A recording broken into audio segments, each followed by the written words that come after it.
যে অবশ্যই আপনারা তো ক্লাসে নানান কিছু শিখাচ্ছেন, সেখানে নৈতিক শিক্ষা, ধর্ম শিক্ষা সবই হচ্ছে, কিন্তু আমার মনে হয় আমাদের একটা বড় রকমের একটা ব্যর্থতা যে এই ছেলে মেয়েদের যে মানে প্রাণের মধ্যে যে কি বলবো, এটা যেটা রয়েছে, যে তারা যেটা করতে চায়, তাদের ভিতরে যে প্রতিভা, সেই প্রতিভা বিকাশের সুযোগগুলো বোধহয় আমরা এখন ঠিক মতো করে দিচ্ছি না। সেটা গান হতে পারে, বাজনা হতে পারে, বিতর্ক হতে পারে, আলাপ আলোচনা, যুক্তি তর্ক, খেলাধুলা, সেগুলো কিন্তু হারিয়ে যাচ্ছে। আমি নিজেও আমার গ্রামের স্কুলের গত কয়েক বছর ধরে কিছুটা দায়িত্ব পালন করছি, এবং যখন খুঁজি এই জিনিসগুলো সেটা কিন্তু পাচ্ছি না। এমনকি লাইব্রেরি যে করুন, আমি জানি না এখানে নিশ্চয়ই ভালো লাইব্রেরি থাকবে, কিন্তু অনেক অনেক স্কুলগুলোতে লাইব্রেরিগুলি নষ্ট হয়ে গেছে। কোনো কোনো সময় ব্র্যাকে কিছু প্রোগ্রাম ছিল, সেই প্রোগ্রাম শেষ, লাইব্রেরি এখন সেরকমভাবে চলছে না। কাজে এই দায়িত্ব আমরা খালি পাঠদান না, শুধুমাত্র তাদের পরীক্ষায় ভালো করবে, জিপিএস কত পাবে সেদিকে আপনাদের নজর রাখতে চলবে না। এবং এটা বলছি শুধু শিক্ষকদের না, এটা বলছি যারা অভিভাবক যারা রয়েছেন, যারা স্কুল কর্মকাণ্ডের সঙ্গে যুক্ত, যারা লোকাল অ্যাডমিনিস্ট্রেশনের সঙ্গে যুক্ত, তাদেরকে আমি এই কথাই বলবো, প্লিজ এটা বৃহত্তর যে একটা পরিসর, মানুষ যে তাদেরকে গড়ে তোলার সেই পরিসরের কিন্তু ভিত্তি আমরা সকলে মিলে স্থাপন করছে, আমাদের উপরে সে দায়িত্ব বর্তেছে।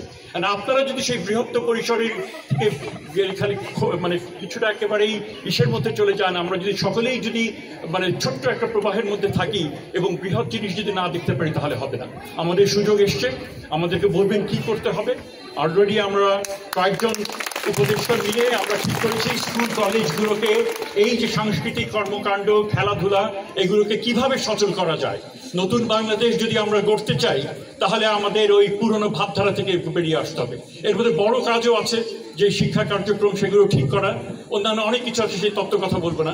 আমি খালি এটুকু বলছো, আমাদের দিক থেকে যতটুকু করার আমরা করব, আপনাদের সাথে আলাপ আলোচনা করবো। এবং এই জিতেন্দ্রবালা স্কুলের এই প্রথম এই ধরনের অনুষ্ঠানে আমরা দায়িত্ব নেবার পরে এই প্রথম, এবং যেভাবে আপনারা আমার চোখ কান খুলে দিলেন, আমি অবশ্যই এইটা নিয়ে আমি আমার পাশে যারা বিশিষ্টজন আছে তাদের কথা আমি কিছুই বলছি না।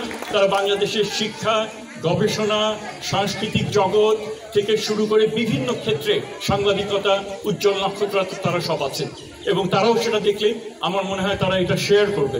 আমার শেষ কথা যে আমার দুটো জিনিস ভালো লেগেছে বললাম, একটা বললাম, আরেকটা বললাম, এত সুন্দর একটা অনুষ্ঠান হলো, তোমরা মনে মনে যারা আমার উপরে রাগ হচ্ছিলে যে কে আসছে ঢাকা থেকে এই গরমের মধ্যে স্কুল ইউনিফর্ম করে রাস্তায় দাঁড়িয়ে থাকা, একটু রাগ বোধহয় তোমাদের কমবে।